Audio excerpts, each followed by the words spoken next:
Sarebbe in fuga in Spagna per arrivare in Marocco. È la nuova pista seguita dai carabinieri che ormai da 2 giorni stanno cercando Mohamed Barbri, il marito di Samira El Attar, la mamma di Stanghella, scomparsa nel nulla dal 21 ottobre scorso.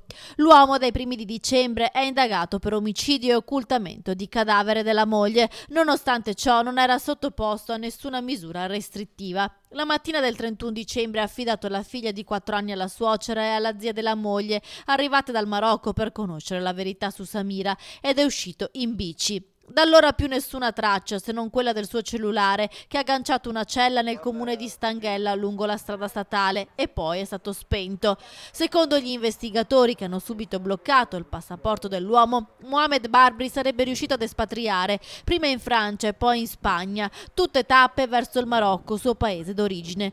Escluse invece le ipotesi di suicidio di una faida familiare. L'uomo infatti si è allontanato in bicicletta e poi potrebbe essere stato aiutato da qualcuno a raggiungere il confine. Intanto la piccola figlia, che da 2 mesi chiede della mamma, è stata affidata alla nonna Malika, la mamma di Samira, arrivata a Stanghella durante il Natale per conoscere la verità. I servizi sociali del comune stanno monitorando la situazione.